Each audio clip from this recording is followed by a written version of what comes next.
now we can go for the talent. We can even go with the Verge. Our opponent is already impressed. And with Verge we don't need to pay anything. We don't have double blue yet, but we'll see. Alright, double headliner. Man, this is a lot. Wow, what an opening. 3 spells on 3 mana. The dream. But with that being said, we can probably do some magic here. Maybe we just bounce. I think Relic is too slow. However, you know what? We can play this. I think this is a little bit better. So, we can go for the Pixie. I mean, you know the drill. You know this type of play probably in your past. And you probably have great memories with this. So, we will replay everything. That's a pretty solid value. Not sure if we pay 2 life for this one. Probably would love to avoid it. Not sure if we can. Don't tell me they have another one. Alright. Prowess is of course kinda scary, but at least they don't have great attacks. Okay. That's a full swing, but we can start trading. And at the end of the turn they will only have this challenger. If we hit removal, we clear the board and we probably win the game. Honestly. We can take... This is a nice one. So I kind of want to go for the Verge. Man, we can do so much with this hand. We start with this guy and then we will decide. I think it has to be this, right? And it's already a 2-1, so pretty nice. We can maybe even double block. Alright, so this will be tapped. Not the biggest deal, to be absolutely honest. But it is what it is. I think we might be in decent spot, honestly. I would love to bounce this Relic, but we are against Mono Red, and their opening was completely insane. Like, it was 3 spells on 3 mana. So we don't have too much time for tempo. They did not tap it, so they have something. Frenzy. I mean, that's kinda cool, right? We can go for this. Return this. And basically save it. We cannot trade against the challenger, which is like the only downside. To be honest, maybe I shouldn't attack. If I had Pixie, I would double block and get a great trade. However, now we can get the last card, which is also kinda nice. Alright, let's get it. Let's get it. This is the player. Please get this guy to discard the card. So now they can still draw a village. And that's like the only problem for us. We could pay life, but I really don't think we want to. Not in this type of situation. So let's see what the card is. Another grave. Alright, let's play it tapped. Huh. I'm not sure if we can actually afford to attack here. I think we have to chill here. With this, we can bounce 2 creatures and play one of them, so this in a way would have vigilance. The fact that they are drawing cards for free is kinda devastating. And they actually have the land. No way. You can see by reaction how happy they were to, you know, hit the stuff. I could double block, but then I die, right? We have some tricks, but man... I'm not happy to see this card that is kinda unblockable for us. Yeah, I mean we die if we block it. Probably not the best idea.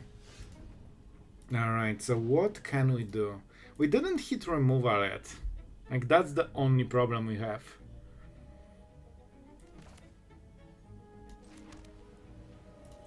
We won't pay life. We won't really use this one, probably. We could play this. So how do we want to block? We played this guy, we then get out. I cannot block it, man. Oh, you know what? This kinda works, right?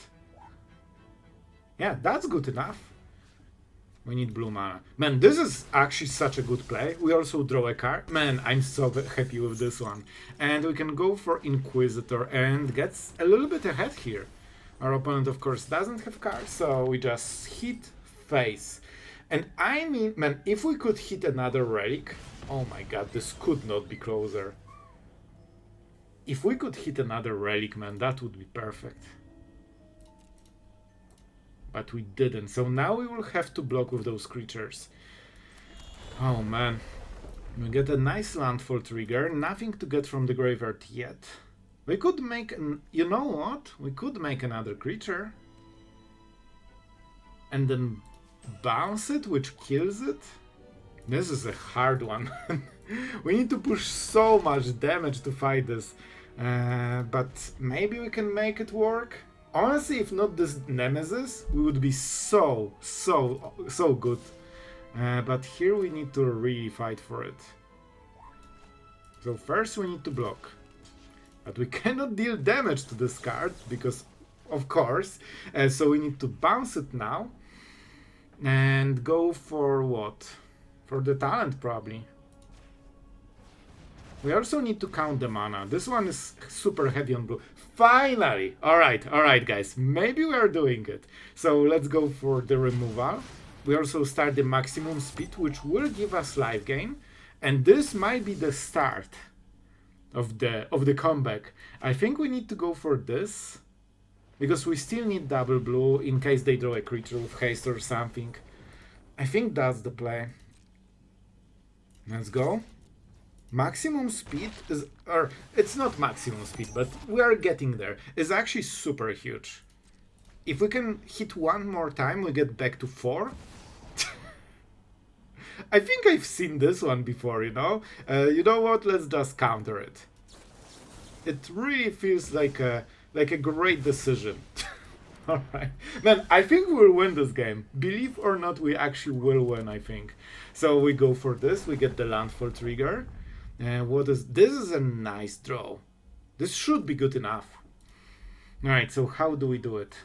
We can get the time, but we won't have enough mana. So I think it will be just too slow. So in that case, we play this guy. So we can block everything that isn't like Nemesis. We can swing. We cannot draw a card, right? Yeah, I'm pretty sure we are winning this one. Somehow. And you know what? I think this is the turn when we need to do it. There's no way they play something that we cannot go around. Because if they draw a burn spell, they can kill us in response to us activating this. So I much rather do it like this. And they have a lot of burn spells that deal 3 damage like Bolt Wave. And probably Burst Lightning. So this, I appreciate it, man. I really do. Man, this could not be close.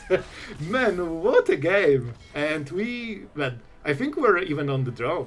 I will indeed take it, and we can go Pixie into Breaker again on the next turn. So hopefully we can keep the whole board in check for a while. Later we can go Zenith. This can take Momentum Breaker. Right there, hasting into our face. I'll take it, honestly. This is pretty good for us. And we can just go for the... Man, if we could set up the Zenith... No, I think this is just too good. We want to keep the board clear, because our removal is in big way as sacrifice. And they can choose the creature, so we want to make sure that there's always one creature. They can of course warp it, and even... they cannot replay it on the same turn, right? Because it gets exiled. But they can still play a 2-drop. Sephiroth doesn't have good targets, so it's not a great play for this turn. So I think we are getting some tempo over them. We can also go Kirin into Breaker, but we would much rather make this play when this is in the board, so we can get some value. Alright, swinging. We won't block this, because if we block, they can actually warp it again. I mean, they still need to pay 2 mana on the next turns, but I'll take it. The miner is a little bit more than I would love to see on this turn, but you know, it is what it is. At least they don't get the color, you know, permanently. But this miner is a little bit more than we would like to see on this turn. However, our draw is really nice. Man, this actually saves us a ton of problems. Now we can play this into 1-drop. Man, I have to say this card is just insane. Let's make 2 free creatures. Our opponent is paying the mana for this one, but fortunately we can do again. And we can double spell on the next turn as well. So they probably need to remove Zenith, and this has 4 toughness, so it's not as easy. They can of course warp and go with Trajectory, which is probably what they will do. I wonder if this is our version. So far everything matches. except the land art. I think we had the same one for all of them, but I'm actually using both of those. So who knows? Who knows? If they're running our version, I believe we have 2 miners in the whole deck, 4 of those, and I think 4 of those. Alright, let's see the remaining play. So far, like, what is in the board is not super scary, but I'm kinda scared of the cards they have in the hand. Zenith wants to survive. Alright, so this is a different version. Alright, this definitely hurts a little bit. They can already warp. But don't forget they're paying life for it. And I think we'll try to raise them. We should be able to. Every time they warp this guy from the graveyard, they pay life. And that's painful. So let's go for this. I'll take it. A little bit late, so I'm not sure if we can trigger it. But we go for the breaker. We hit face, get them to 12. And then we decide. Wait, we can play Kirin, bounce this, play this, and this will be the second spell. Alright, we can actually double spell. This is huge, and we'll also get an extra creature with Kirin on the board, and we can put... I think we might be in a great spot. Sure. But this game will be incredibly close. We're at 10. Our opponent is using life to deal damage to us. What is this? Another sacrifice, right? Oh, they are... Okay. I know what the version they are running with Gorehounds. So they have 4 Gorehounds probably, and 4 of Convictions. And I think 4 of the Miners. And definitely 4 of Infestation Sages. Alright. Another one of those. They're a little bit annoying, but they will stop being annoying when we pump our creatures, because then they cannot trade it nicely. Alright. Of course, Momentum Breaker will be much weaker with this type of board. But at least we can make the board. And they're down to 1 card. So they probably don't have too many tricks. We could go for the Pixie. Do we want to? Nope. I think Momentum Breaker is like good enough. And we can later use this to get another Momentum Breaker when we sacrifice this one. Like we can sacrifice this, warp this, get the breaker, then play this, get the breaker, so we can get tons of value out of this. We want to do the play before we attack, so we get all the extra damage. And this will have 5 toughness, so it's, you know, not too shabby. They probably will go for the Link Breaker. And do we go for creatures or the pump? That's a huge question. Pump feels better. It might be a wrong decision. I'm going with this decision. I don't see anything that drains us yet. And they only have 1 card. Of course they can surveil, so that will be a bit of a problem. Yep. But now every sacrifice actually hurts them. This was the only freebie they had. We can definitely attack with this.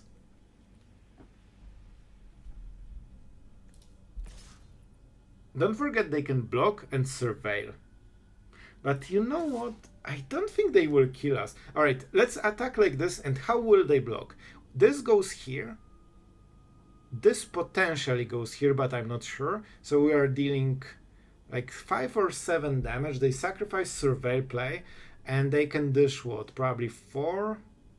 I think this is good enough. Let's just swing all. The good old swing all. I think we are ahead.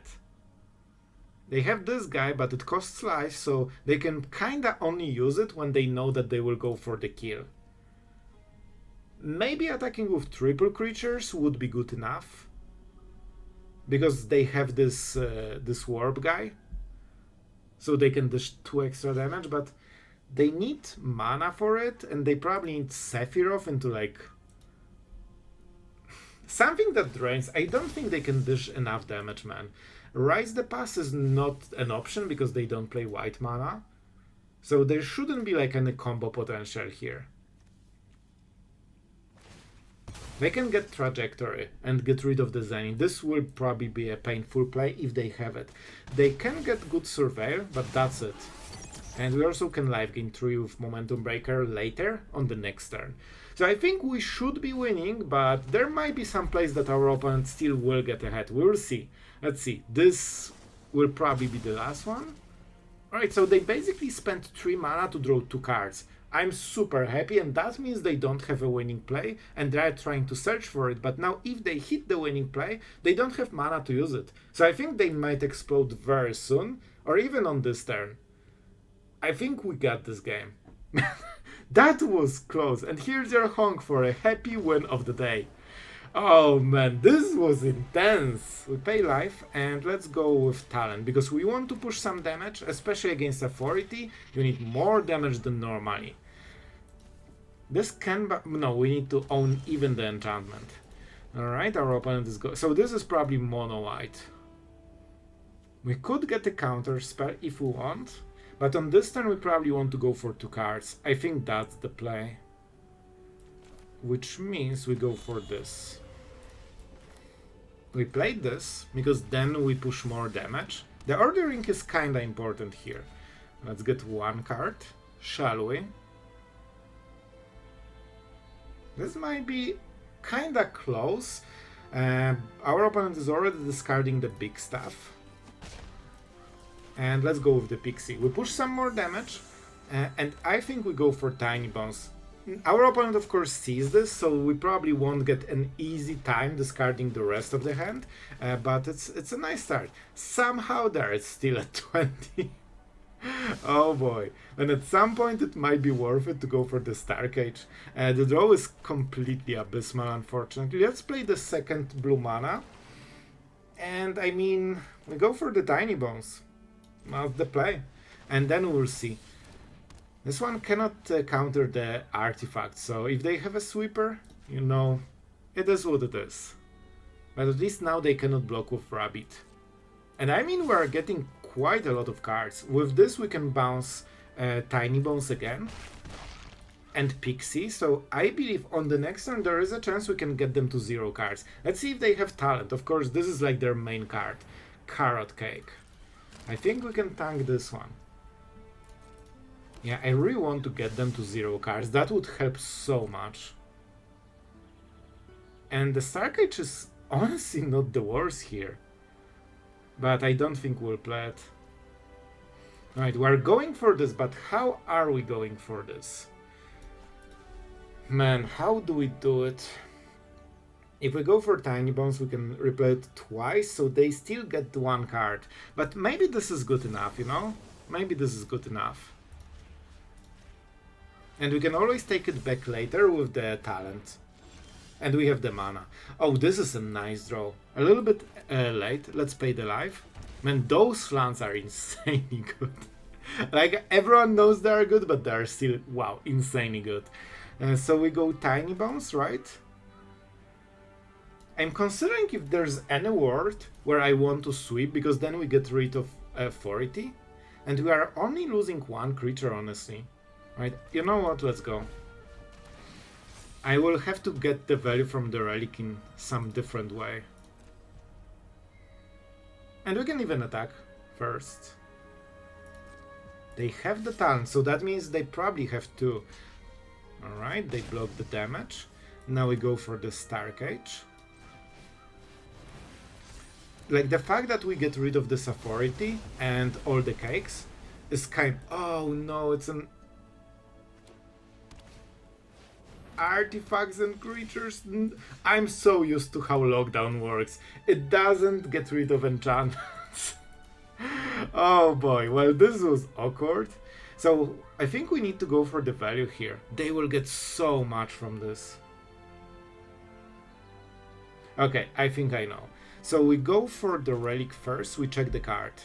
Then we get rid of the last card so they cannot activate the tokens. And then we need to roll with it. I mean, this is a pretty nice draw. Oh my god, the mana could be the wrong one. Like, this was really close. So let's go for the Pixie. We get this. I mean, you remember this pattern of discarding all the cards with a 1 mana enchantment. It's still here, and it still hurts. So we need to get them to a situation when they cannot make tokens. That's super important. We could go for the Pixie, and then what? And then, of course, play the relic, because then we are getting more and more value. This leaves the battlefield, we draw a card, we replay it, we draw a card, then in some way it will leave the battlefield and we draw the card. Rest in peace. It affects us, but it's not the biggest deal because it doesn't trigger the talent, which is the only card we fear right now. Honestly, I think we're in a very nice spot. So we go for the relic first and we see what we draw. We cannot attack with the token, so there's no point in triggering prowess. Okay. This can be huge. Okay, this is huge. If this survives, the lethal will be incredibly fast.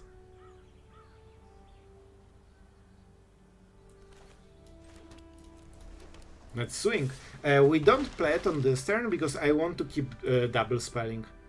Okay, the next two draws for our opponent will probably decide the game. Man, this is ridiculous power. Look at this. Sure, they will get some life gain, but when we go for this, this forces a sweeper. So do we pump everything? Seems like a good idea, but maybe we go for 2 tokens and force them to play a sweeper. Because then, even if they get the talent, it shouldn't be good enough. I'm not sure if I ordered the triggers right. I think I did it the opposite.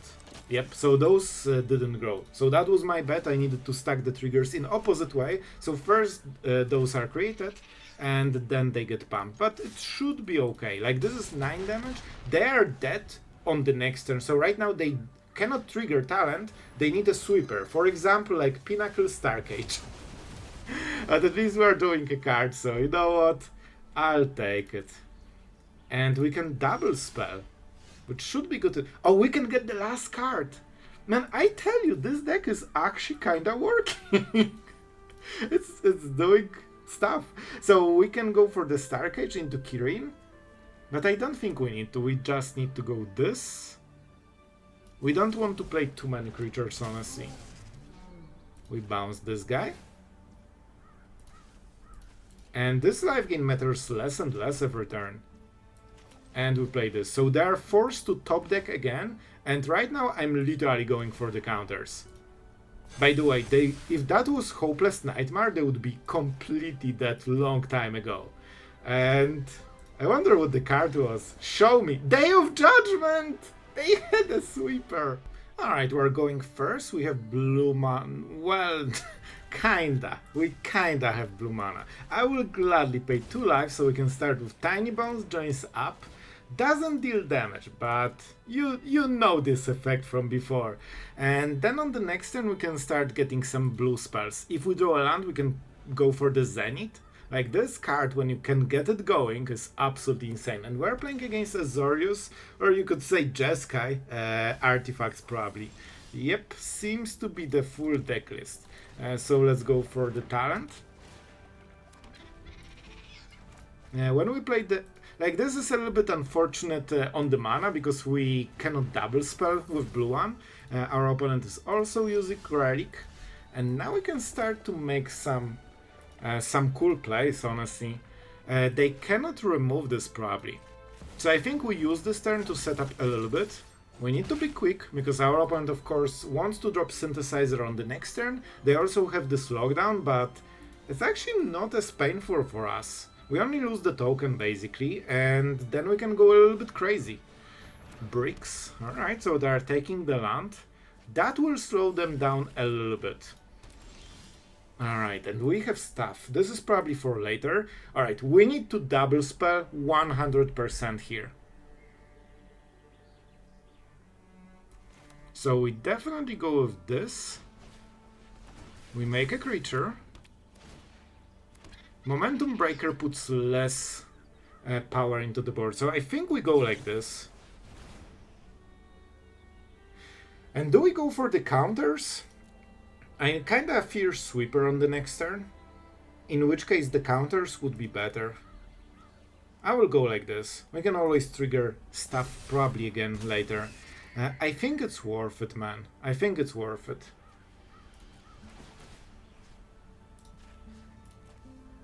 Always useful. And the fact that this is legendary is kinda fun. What do we take back? feels like Tinybones. We could also try to make more creatures, which can be a little bit better, because we won't get them to 0 cards anyway. Let's go for the talent maybe. It's also cheap, so very easy to double spell. And we already push 6 damage. We need to get this damage because we don't have Hopeless Nightmare. Tinybones doesn't deal damage. So if they sweep the board, the Zenith is still here. So we can still keep pushing the damage and replay the board. Well, this is a bit better for them. And it also might prepare them for a sweeper on the next turn. Okay. I mean, we are not playing this one, at least not now. We don't really need to double spell here. This doesn't really get much value at this point. So I think we just go for the talent into Breaker. I should actually play it in the opposite order, because I give information what is the remaining mana for, but this is like the maximum damage we can push on this turn. Our opponent needs to sacrifice 1 card, or actually discard. I'm not sure if we'll be quick enough, but this is chunky damage. By the way, with Hopeless Nightmare here, I think the game would be kinda over. We would just bounce it at some point and deal remaining 4 damage. I think we played it once, and as you can see, even without Hopeless Nightmare, we did it. Alright, so let's go with Momentum Breaker first, because we might go for...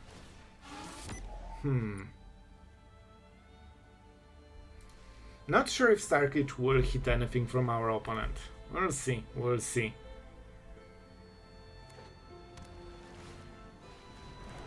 I mean, it will. It absolutely will. But do we do it now? I think we go for the Zenith and see if they have removal. Yeah, I think it's worth it, so let's pay life. You know what? On the next turn we can trigger it, which is better.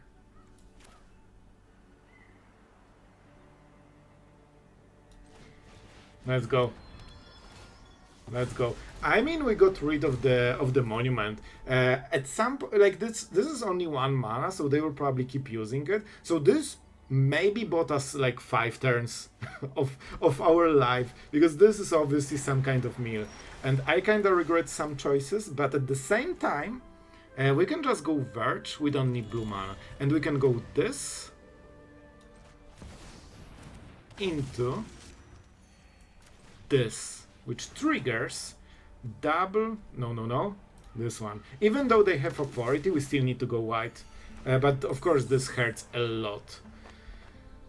And at this point, I think we try to hit face, man. With this we can double spell.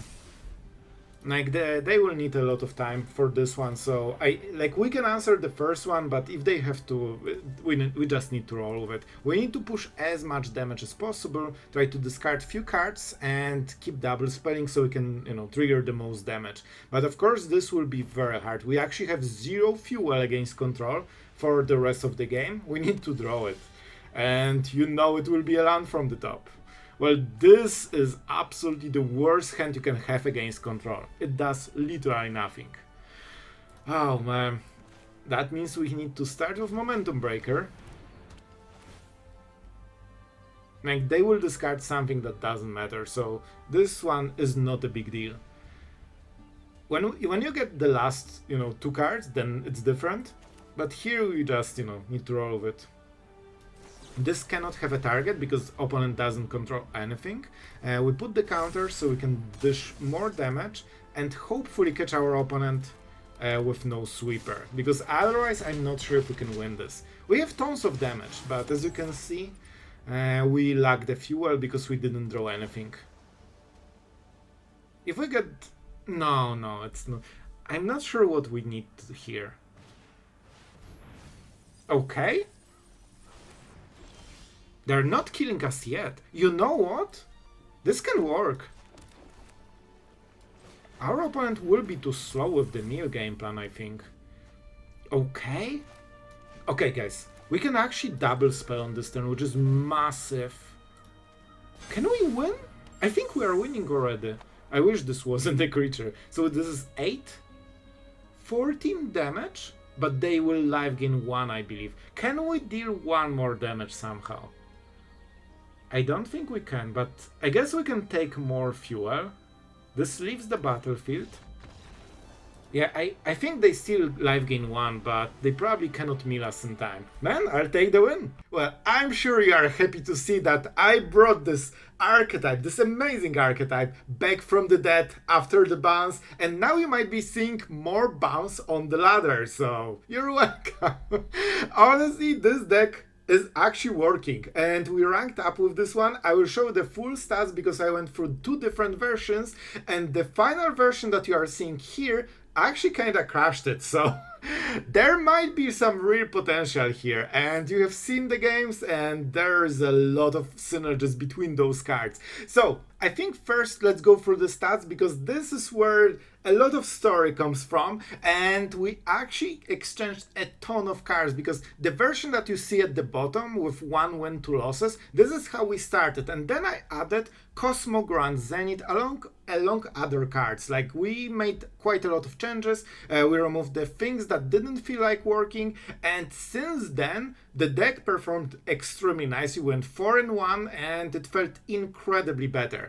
Zenith is the card that probably made the most difference, and it is so great at closing the games, because without Hopeless Nightmare you actually don't have enough power to close the game quickly, and this gives you this chunk of stats, and because you keep bouncing creatures, keep bouncing, you know, enchantments, artifacts, whatever, you are having very nice time by casting 2 spells a turn, because one very often bounces the second, and then you can trigger it over and over and over, and you also have quite a lot of small creatures that love to be pumped. So yep, this is seemingly working extremely well so far, and I don't think this is the final refined version. Like, there are some, you know, weird anti-synergies. For example, this is not a lockdown, it cannot bounce the enchantments, so maybe we can rebuild a little bit, but still we can bounce enchantments with Get Out. So this is like our way to do it, and we can exile the artifacts with the relic. So the opposite, we can use the Starcage to get rid of the relic, so we can draw a card. So it still applies this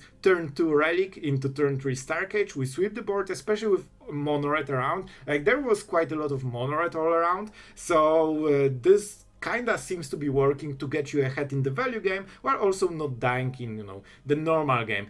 You can feel the lack of damage with Tinybones compared to Hopeless Nightmare, and I didn't go to 4 of. Maybe we can remove 1 talent and go into 4 Tinybones. So a lot of stuff here to talk about. The build is super tight. The mana base is honestly pretty decent. The only problem is sometimes having this double blue, but I didn't want to really skew too much into the blue stuff, because we also have a lot of Orzhov cards, and we need double white for the Starcage. So the mana is tight, but usually you can make it work. And I really like this addition. This doesn't take creatures back, so that's a big downside. However, you can get all the other cards, like, you know, whether, by the way, don't forget Tinybones Joins Up is legendary, so if you play second, the first one dies and goes to the graveyard, which means you can take it back with Reclaimer. And when you warp this, you get the first free stuff, and you can play it again. So of course, pretty decent value, and pretty good to bounce again, because then you can cast it again twice, basically.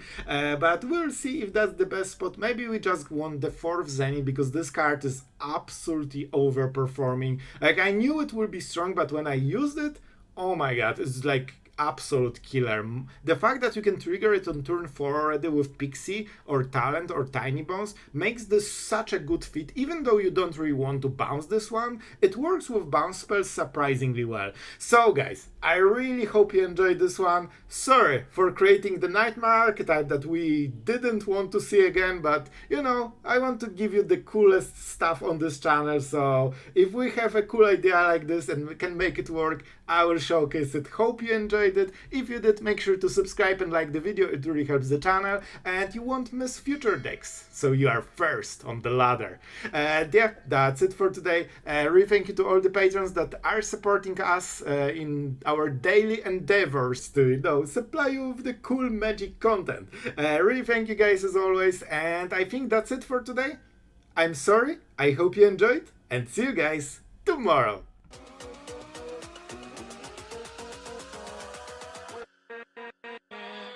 With